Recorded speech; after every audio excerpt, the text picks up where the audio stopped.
기독교 유모집에 나오는 이야기입니다. 주일날 어떤 40대 아들이 자기의 70대 어머니에게 이렇게 푸념을 널어놓습니다. 어머니, 저는 오늘 교회 가기가 많이 싫습니다. 그랬습니다. 그랬더니 어머니가 왜 그러냐고 물었습니다. 아들은 교회 가기 싫은 3가지 이유를 이렇게 분명하게 어머니에게 말씀을 드립니다. 첫째, 어머니, 주일날 저는 늦잠을 좀 자고 싶습니다. 그래서 교회 가기가 싫습니다. 그 다음에 두 번째로는 어머니, 성가대가 찬양을 하는데 화음이 잘 맞지 않습니다. 듣기가 불편해서 저는 가기 싫습니다. 그 다음에 세 번째로는 어머니, 우리 장로님이 기도가 너무 길게 합니다. 장로님의 기도 소리가 듣기 싫어서 제가 가기 싫습니다. 이렇게 말을 했습니다. 그랬더니 그 어머니께서 그 아들에게 이렇게 말합니다. 성도는 첫째, 이제 왜 교회를 나가야 되는지 3가지를 이야기하지요. 첫째는 성도는 예배드리는 것이 선택이 아니고 당연한 필수이기 때문에 너는 교회에 나가야 된다. 이렇게 말하고요. 그 다음에 두 번째로는 교회는 사람을 보고 나가는 것이 아니고 하나님을 보고 나가는 것이니까 교회에 나가야 된다고 말씀했고요. 그 다음에 세 번째로는 네가 그 교회 담임 목사가 아니냐. 담임 목사가 교회를 가기 싫어하면 되느냐. 담임 목사이니까 네가 그 교회를 나가야 된다. 이렇게 말을 했습니다. 이것은 누가 지은 말이 아니고 바로 세계적으로 유명한 릭 워렌 목사님, 목적을 이끄는 삶의 저자, 세들백 교회 목사님이 40대 목회가 많이 힘들었을 때 이 목사님이 자기 부모님에게, 어머님에게 그렇게 푸념을 했다고 합니다. 이 이야기는 우리에게 공감이 가는 이야기올시다. 신앙생활을 하는 성도들 중에는 오늘 이 릭 워렌 목사님과 같이 교회가 참 가기 싫을 때가 있는 것입니다. 마음은 원이지만 육체가 약해서 하나님의 교회를 나가기 싫어하는 성도도 있습니다. 하나님의 교회 나가서 사람들 때문에 시험이 들어서 하나님의 교회를 나가기 싫은 분들도 우리 속에 있는 것입니다. 그러나 분명한 사실은 우리의 신앙의 삶의 목적은 내가 아니고 하나님이기 때문에 성도는 신앙의 핵심이 바로 하나님 앞에 예배를 드리는 것이 아니겠습니까? 예배는 성도의 삶의 전부라고 말할 수 있을 만큼 중요한 신앙의 요소입니다. 그런데 예배를 드리더라도 하나님이 받으실 만한 그런 아름다운 예배를 우리가 하나님 앞에 드려야 되지 않겠습니까? 이스라엘 백성들은 하나님 앞에 수없이 많은 예배를 드립니다. 제사를 드립니다. 그들은 철저하게 절기를 지킵니다. 그렇지만 하나님이 그 제사를, 그들의 절기를 기쁘게 받지 않으셨다는 사실을 여러분 아시지요? 백성들은 자신들의 필요와 욕심을 채우는 도구와 수단으로 제사를 드렸습니다. 그러므로 이러한 제사 예배는 하나님이 받으시지 않으실 뿐만 아니라 하나님의 임재를 절대로 경험하지 못하는 안타까운 제사가 예배가 되고 말았다. 그런 것입니다. 사랑하는 온유교회 성도 여러분, 하나님이 받으시는 참된 예배가 되기 위해서는 목적이 내가 아니라 하나님이 되셔야 될 줄 믿습니다. 예배의 목적은 하나님입니다. 즉 하나님을 의식하는 예배가 우리 속에 있으셔야 합니다. 다윗은 시편 84편에 이렇게 노래하지요. 주의 장막이 어찌 그리 사랑스러운지요 라고 했습니다. 오늘은 왕 중의 왕, 믿음의 왕이라고 할 수 있는 다윗을 통하여 예배를 우리가 살펴보고자 합니다. 그를 통하여 바른 예배자의 자세가 무엇인가를 우리는 깨닫고자 합니다. 왕들이 이제 왕권을 잡게 되면요, 자기들이 그 통치 기반을 든든히 하기 위해서는 수도를 이전하게 됩니다. 예를 들어서 여러분, 이시 조선의 이성계, 그가 왕이 되면서 개성에 있던 수도를 한양으로 천도하는 것을 보게 됩니다. 대원군이 자기의 귀족의 세력을 높이기 위해서 경복궁을 재건한 것을 보게 됩니다.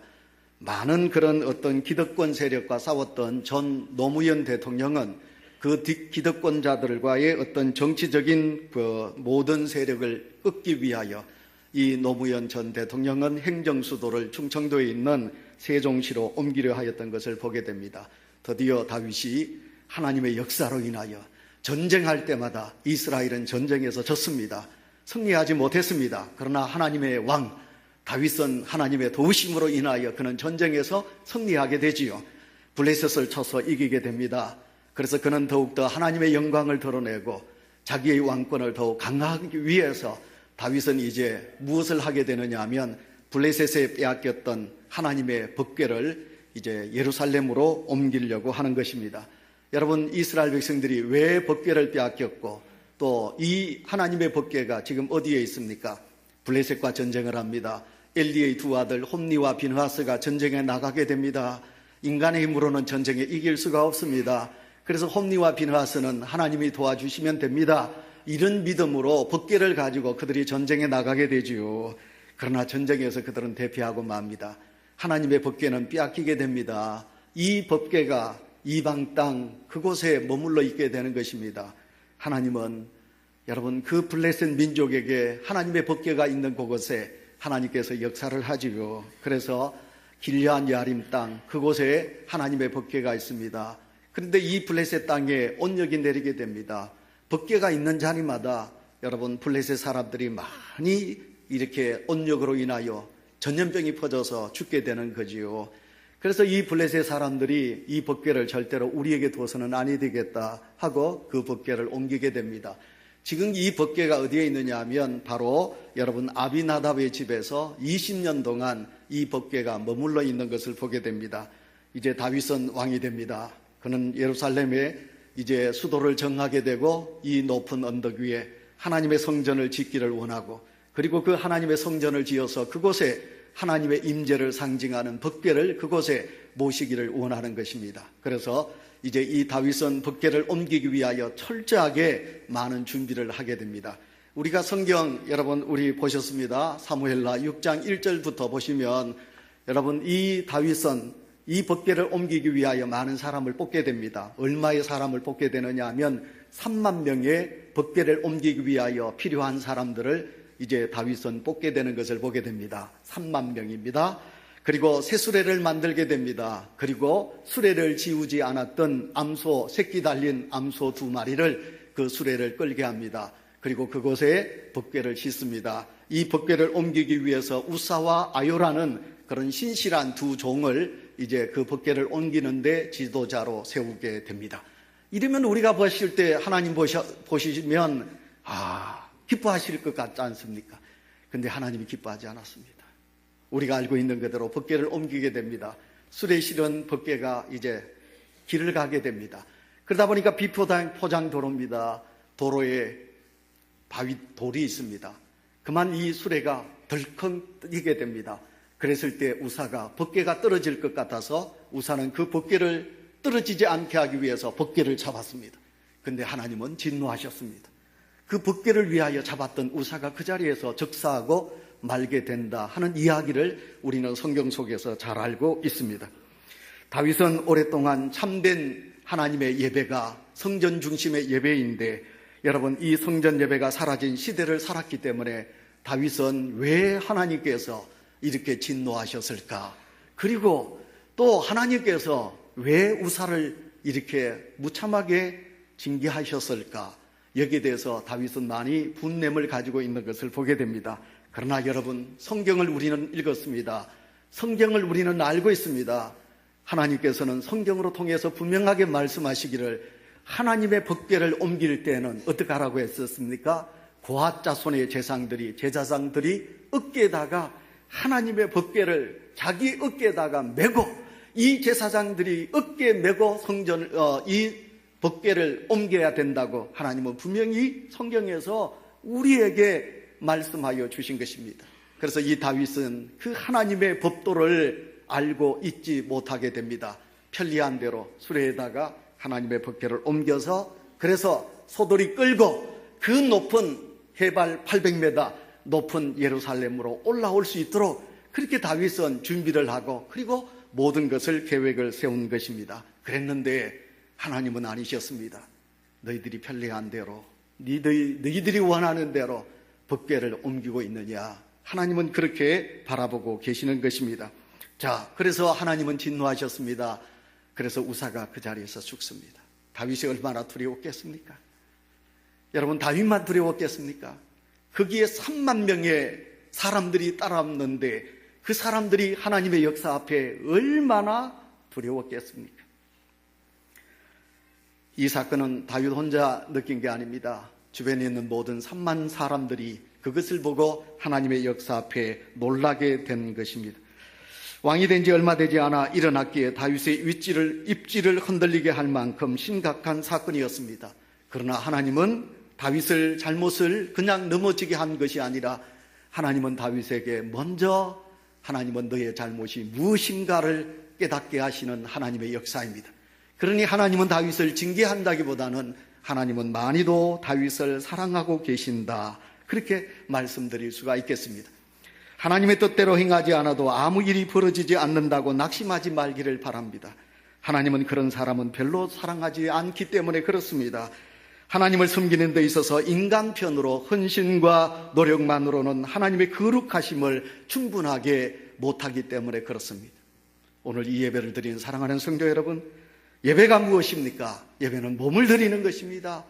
내가 하나님 안에서 죽는 것이 하나님 앞에 드려지는 예배인 것입니다.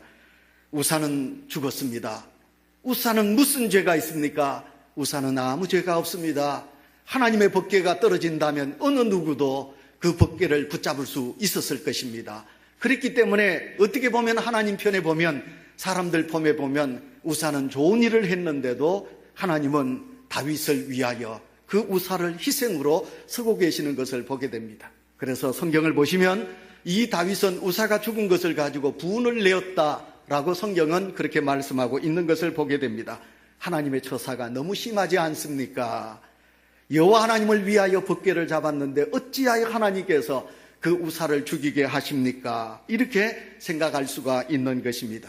그러나 여러분, 하나님의 일을 하실 때, 우리가 하나님의 귀한 역사를 감당하실 때 인간 중심으로, 사람 중심으로, 인간 편리대로 우리가 살아가느냐, 하나님의 일을 감당하느냐, 특별히 하나님 아버지 앞에 예배를 드리는 이 거룩한 자리에서 하나님 중심의 예배를 드리십니까? 사람의 생각으로, 사람의 편리로 우리가 오늘도 예배를 드리고 있습니까?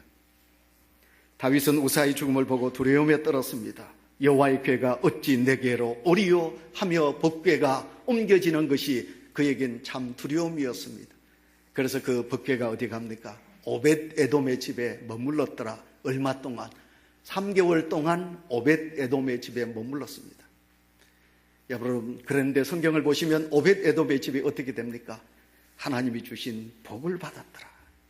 다 같이 할렐루야. 여러분, 그 오벳의 집에, 오벳 에돔의 집에 하나님의 복이 임했습니다. 그래서 자녀들이 하나님의 복을 받았더라. 만약 여러분 이런 두려운 하나님의 법궤가 여러분의 가정에 간다고 생각하면 여러분 어떡할까요? 안 된다 그러겠죠, 그죠? 우리 집은 절대로 안 됩니다. 그렇다면 우사가 죽었듯이 여러분 오벳 에돔의 집에 하나님의 징벌이 내려서 다 죽어야 합니다. 그러나 여러분, 하나님은 조금 전에도 말씀드렸듯이 다윗을 사랑하십니다. 다윗이 지금 왕으로서 첫 사역을 감당하는데 네가 나의 일을 감당하고 있다. 네가 내 일을 감당하고 있다. 내가 너에게 법궤를 옮기라고 말하지도 않았다. 그러나 네가 나를 위하여 그 법궤를 옮긴다면 그럼 내 뜻으로, 내가 원하는 법으로 네가 이 일을 하고 있느냐? 아니라는 거죠. 그래서 하나님은 다윗에게 경종을 울리고 있습니다. 하나님은 다윗을 미워하시는 하나님이 아니라 하나님은 다윗을 사랑하시는 하나님이라. 그것을 우리는 오벳 에돔의 집에 하나님께서 복을 주신 것을 보면 우리는 너무너무 잘 알고 있습니다. 오늘날도 하나님에 대한 이러한 잘못된 생각을 지닌 사람들이 얼마나 많이 있습니까? 우리가 하나님 앞에 정성으로 예배하면 하나님은 무조건 내게 복을 주실 것이다 라고 생각하는 분들이 참 많이 있습니다. 하나님은 어떠신 분이십니까? 하나님은 우리에게 복을 주시는 하나님이시지만 그 하나님, 우리가 믿는 우리 하나님은 공의로우신 분이십니다.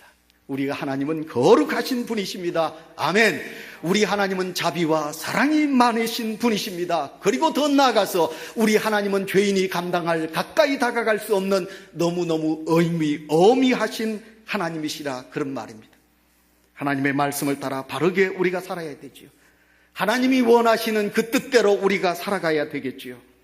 하나님의 궤는 하나님의 복이 임하는 통로이지만 그러나 그것을 운반하는 일에 있어서 다윗과 사람들은, 제사장들은 어깨에 매지 않았다는 것입니다. 교회를 위해서 제가 어깨에 매야 될 짐들이 많습니다. 십자가가 많습니다. 사랑하는 우리 장로님 여러분, 집사님, 권사님 여러분, 주의 사명 받들어 우리가 주의 귀한 길을 걸어갈 때 우리는 그 십자가, 하나님의 십자가를 져야 될 때가 많이 있습니다. 여러분, 이 법궤를 운반하는 방법에 있어서 율법에 정한 대로 다윗은 하지 않았습니다. 제사장들이 법궤를 어깨에 메어야 합니다. 그러나 수레에 실었습니다. 오늘도 우리가 법궤를 어깨에 맨다고 생각해 보세요. 여러분, 그 법궤 그렇게 크지 않습니다. 그 어깨를 맨다면 그 어깨가 까질 수도 있습니다. 비가 내릴 수도 있습니다. 그리고 그 제사장들이 어깨에 메었을 때 그 여러분 발을 맞춰야 됩니다. 협조해야 됩니다. 협동해야 됩니다. 마음이 하나가 되어야 됩니다. 그래야만이 그 법궤를 옮기게 된다는 것입니다. 하나님은 모세로 통해서 법도와 율례를 우리에게 주셨습니다. 그 법도와 율례를 지키면서 살라고 하나님은 우리에게 명하고 계십니다.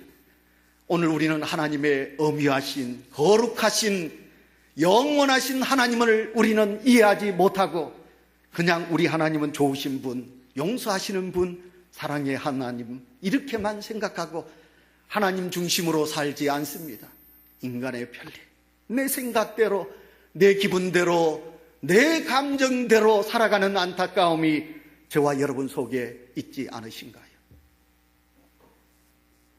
이제 다윗은 용기를 냅니다. 하나님의 법궤를 이제 옮겨야 되겠다. 다윗은 그렇게 생각합니다. 그리고 오벳에돔의 집에 있는 법궤를 옮기기 위해서 다윗은 준비를 합니다. 그리고 행합니다. 이제 그는 하나님의 법대로 이제 제사장들의 어깨에 법궤를 매게 하십니다. 오늘 성경 보시면 이 법궤를 맨 제사장들이 6걸음을 옮길 때마다 다윗은 소를 잡습니다. 송아지를 잡습니다. 그리고 하나님 앞에 번제를 드리고 화목제를 드렸더라. 하나님 중심으로 다윗은 하나님 앞에 믿음으로 서는 것을 보게 됩니다. 다윗은 정성을 다하여 마련한 하나님의 장막 안에 그 궤를 넣어두고 하나님을 향하여 번제와 화목제물을 드렸더라 말씀하고 있습니다. 이는 다윗 자신을 모든 환난에서 구원해 주신 하나님 앞에 감사하는 마음으로, 번제, 죄스러운 회개하는 마음으로 하나님 아버지 앞에 예물을 드리고 제사를 드렸습니다.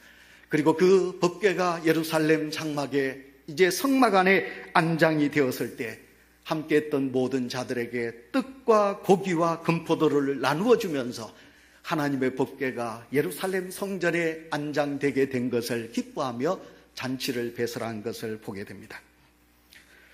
성도 여러분 아시는가요? 무엇을 아시는가요? 제가 무엇을 물었지 여러분 아십니까? 여러분, 하나님의 은혜와 또 하나님의 역사가 강하게 나타나면 마귀는 어떤 것으로든지 하나님의 은혜와 하나님의 복을 가로막는다는 사실을 여러분 아시죠? 여러분, 은혜 받은 자가 시험에 넘어질 때가 참 많이 있습니다. 다윗은 하나님의 은혜로 법궤를 옮기게 됩니다. 그러나 마귀 사탄의 역사도 시비 많은 것을 보게 됩니다. 근데 여러분, 마귀의 역사는요, 먼 데 있는 사람이 마귀의 노름이 되지 않습니다. 가장 가까이 있는 내 가족이나 가까이 있는 친구들로 통해서 마귀가 역사하는 거거든요. 주일날 교회 와서 은혜를 많이 받았습니다. 사랑하는 부부가 이제 차를 타고 집으로 가는데 사소한 몇 마디 말 속에 가시가 있어 버렸습니다. 그것 때문에 은혜 받고 돌아가는 두 부부가 차 안에서 대통 많이도 다투고 돌아갔다. 그런 이야기들도 우리가 많이 듣게 됩니다. 다윗이 기쁨으로 돌아왔으나 그의 아내 미갈은 어떡합니까? 높은 성전, 그러니까 궁궐 안에 창밖에서 창안에서 딱 내려다보고 있습니다. 내려다보고 봤더니 그 왕이란 작자가 다윗이 왕관을 쓰고 베옷을 입고 춤을 추고 있단 말이에요.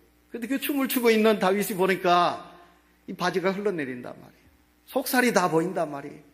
그러니 이 미갈이 보니까 이게 무슨 채통 없는 짓을 왕이 지금 하고 있느냐 말이에요.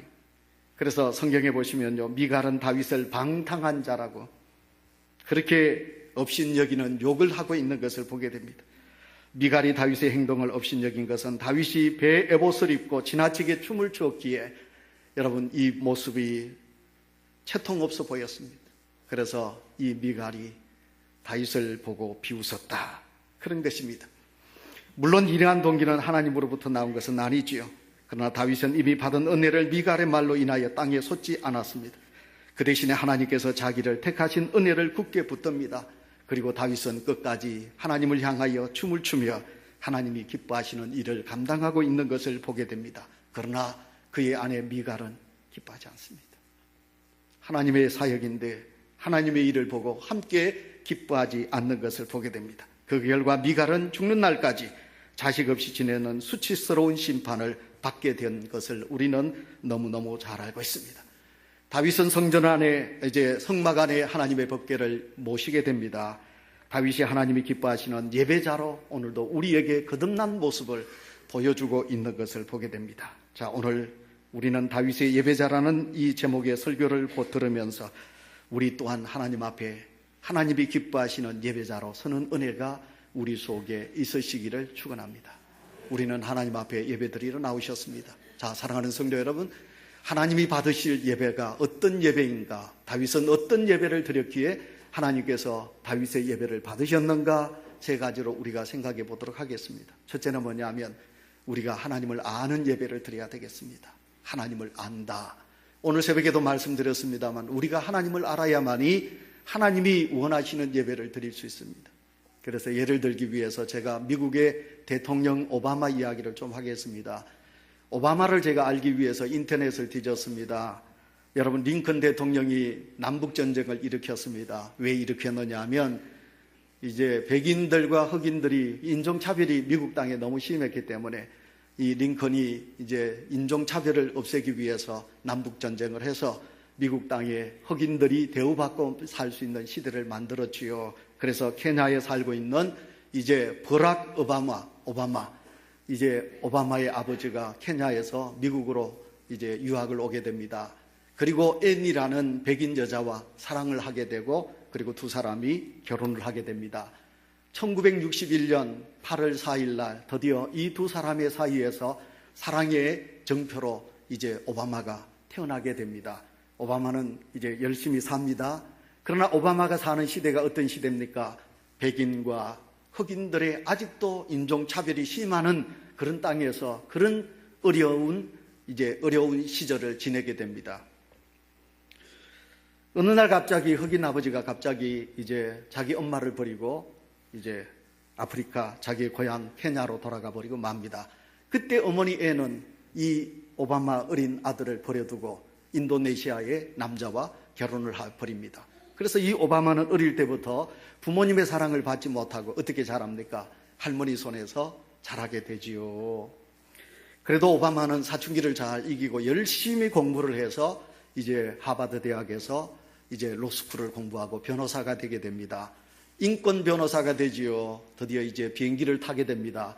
어디 가는 비행기를 타느냐 하면 뉴욕으로 가는 비행기를 타게 되면 그 뉴욕 땅에서 엄청난 부자가 될 수 있습니다. 그러나 오바마는 뉴욕으로 가는 비행기를 타지 아니하고 흑인들이 많이 살고 있는 인권, 그러니까 참으로 고통 중에 살고 있는 인종차별이 심한 시카고로 가는 비행기를 이 오바마가 타게 되는 겁니다. 그래서 이제 이 오바마가 그 시카고에 가서 거기서 인권 변호사로 있다가 드디어 그가 생각지도 않았던 미국의 제1대, 그러니까 흑인 대통령, 제44대 대통령이 되는 것을 보게 됩니다. 제가 이렇게 오바마에 대해서 좀 압니다. 그죠? 이제 인터넷을 뒤져서 이제 지식적으로 제가 오바마를 압니다. 그래서 제가 오바마를 압니다 하고 제가 만약 미국 워싱턴으로 제가 비행기를 타고 가면 그러면 워싱턴에 있는 그런 백악관에서 저에게 리무진을 보내가지고 저를 그러면 오바마 대통령을 만나도록 그렇게 하겠습니까? 아닙니다. 제가 알고 있는 것은 인터넷에서 잠깐 찾아놓은 그런 오바마에 대한 지식밖에 모르는 것입니다. 사랑하는 성도 여러분, 우리가 하나님을 안다, 알아간다. 이게 무엇입니까? 하나님의 지식만 아는 것을 우리는 믿음이라 할 수 없는 것입니다. 여러분, 하나님을 안다는 것은 무엇입니까? 하나님과의 관계입니다. 즉 인격적으로 우리가 하나님과의 사귐을 우리는 하나님을 안다라고 말할 수 있는 것입니다. 예수님을 지금까지 믿으셨습니다. 혹시 여러분 성경에서 말하는 지식적인 하나님을 알고 있는 성도가 이 자리에 계시지 않습니까? 그런 지식적인 하나님의 알므로 통해서 우리는 하나님 아버지 앞에 신령과 진정으로 예배를 드릴 수가 없는 것입니다.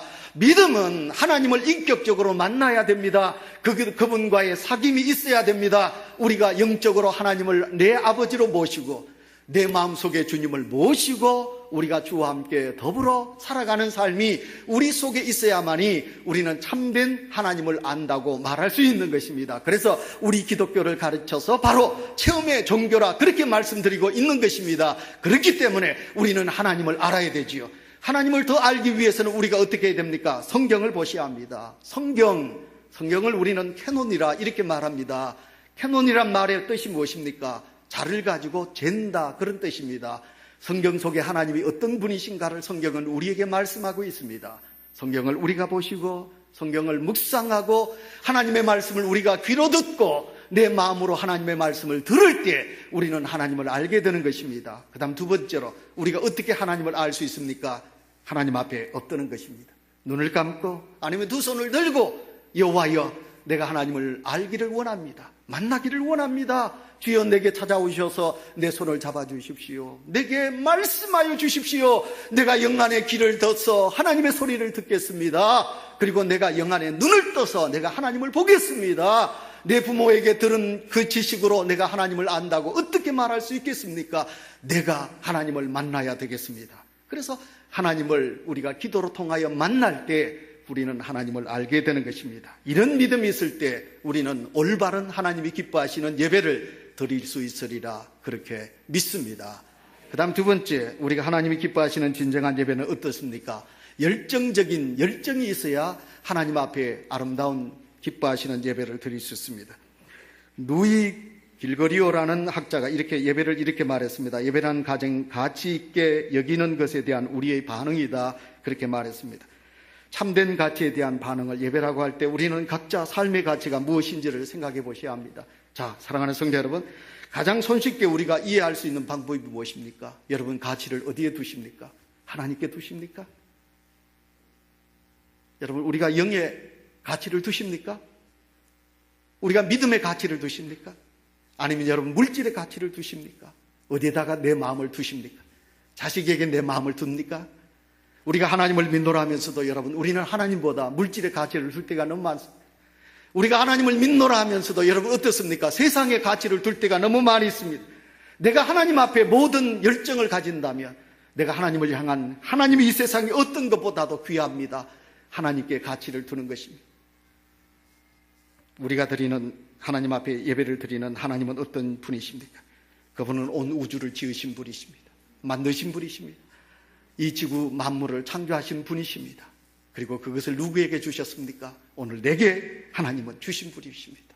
다스리라, 가지라. 하나님은 그것을 주셨습니다. 우리 하나님은 그것으로 끝났습니까? 성도 여러분, 하나님은 그것으로 끝났습니까? 우리를 살리기 위하여, 죄에 죽어가는 우리를 살리기 위하여 하나밖에 없는 독생자 예수 그리스도를 십자가 위에 내어주신 그 하나님이십니다. 하나님은 나에게 그렇게 가치를 주시고 나를 귀하게 여기시는데 오늘 그 하나님을 믿는 우리는 잠깐 있다가 없어지는 이 세상에 물질의 하나님보다 그곳에 내가 가치를 둘 때가 너무 많이 있지 않습니까? 그래서 우리는 하나님 앞에 열정적인 가치관을 둘 때 우리는 그 예배가 하나님이 기쁘시는 예배가 된다, 그런 것이죠. 그 다음에 마지막 세 번째, 하나님이 받으실 만한 기쁘신 예배는 여러분 무엇이냐면 세 번째, 감동을 표현할 수 있는 예배입니다. 어제 토요일 날 국민일보 신문 우리 기독교 미션 난에 보시면 서울 온누리교회 이재훈 목사님께서 쓰신 칼럼이 나오고 있습니다.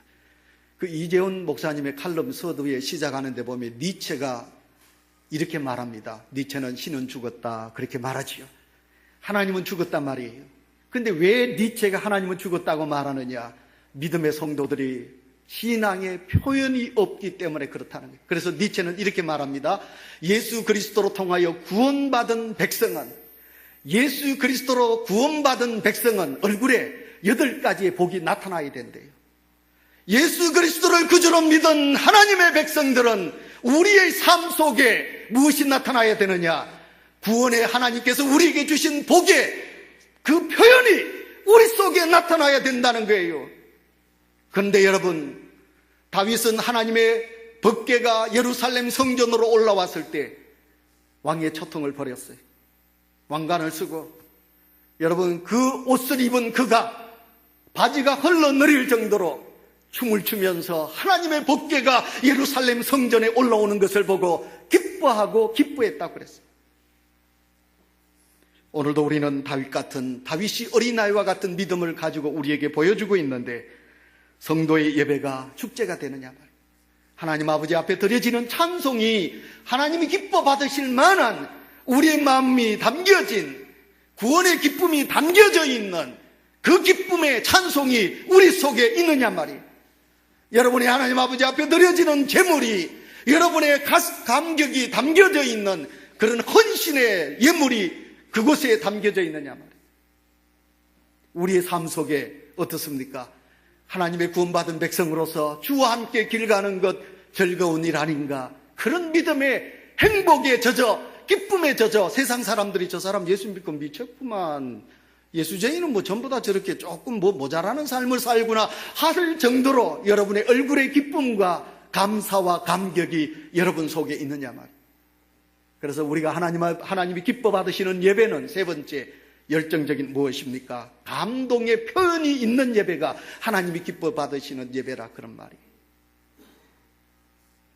이제 말씀을 맺으면서 성도 여러분, 우리가 음식은 언제 가장 맛이 있나요? 좋은 식당? 좋은 메뉴? 여러분, 주방장에 헌신적인 주방에 어떤 만들어 놓은 아름다운 그런 음식? 예, 맞습니다. 그러나 그것보다도요, 음식을 가장 맛있게 먹을 수 있는 것은 뭐냐면 그 음식을 먹는 사람의 배고픔입니다. 3일 굶어 보세요. 배고픈 사람은 가장 맛있는 음식을 먹을 수 있습니다. 예배가 우리가 언제 가장 감격스러운 예배를 드릴 수 있습니까? 열정적인 설교, 설교자의 설교? 맞습니다. 아니면 찬양대의 뜨거운 찬양, 기도하시는 장로님의 은혜스러운 기도, 아니면 아름다운 시스를 가지고 있는 예배당. 여러분, 이곳에서 우리는 하나님 앞에, 제 앞에 열정적인 예배를 드릴 수 있습니다. 그러나 중요한 것은 식당에 들어간 3일 굶은 여러분, 그 사람이 배가 고파 음식을 대하듯이 우리가 하나님 아버지 앞에 예배드리는 성도가 얼마나 하나님을 향한 갈망한 마음으로 예배를 드리느냐, 여기에 따라서 우리가 산 예배를 드릴 수 있느냐, 아니면 하나님이 받지 않는 예배를 드리느냐 달려있는 것입니다.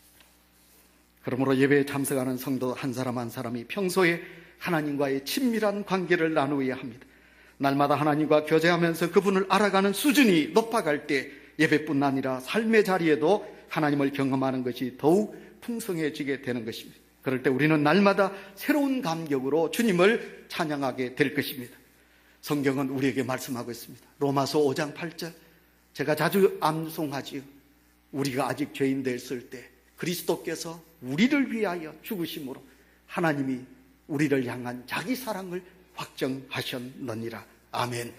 분명히 영원히 우리가 죽을 수밖에 없는 죄인이었습니다. 그러나 하나님은 우리를 사랑하셔서 기꺼이 독생자 예수님을 십자가에 내어주심으로 하나님이 우리를 향한 최고의 희생과 대가를 지불하여 주셨습니다. 그 하나님의 사랑을 입은 자, 구원의 감격이 있는 자, 그 하나님을 믿음으로 인격적으로 만난 자, 이 체험적인 신앙을 가진 자는 오늘 이 다윗과 같이 주를 기쁘시게 하는 예배를 드릴 수 있노라, 그런 것입니다. 하나님은 지금도 우리의 마음에 합한 다윗 같은 예배를 찾고 계십니다. 이 자리에 함께한 저와 여러분, 바로 지금 이 자리에 하나님께서 임재하고 계십니다. 오늘도 우리의 심정을 보고 계십니다. 우리의 헌신을 보고 계십니다. 여러분 나 자신이 하나님 복 주십시오, 설교에 은혜 받게 해주십시오, 내가 은혜 받아야 되겠습니다 라고 생각하고 끝날 것이 아니라, 내가 이미 복을 받았고 우리는 이미 은혜를 받은 자가 아니겠습니까? 이미 구원받은 하나님의 백성들이여, 은혜 받은 주의 사람 성도들이여, 우리가 주를 위하여 무엇을 헌신하며 내가 주님을 위하여 무엇을 기쁘시게 하는 삶을 살아가고 계십니까? 우리의 예배가, 우리의 삶이 하나님이 기뻐하시는, 하나님이 원하시는 믿음의 삶으로 다윗 같은 믿음을 표현하는 우리 모든 성도들이 되시기를 축원합니다.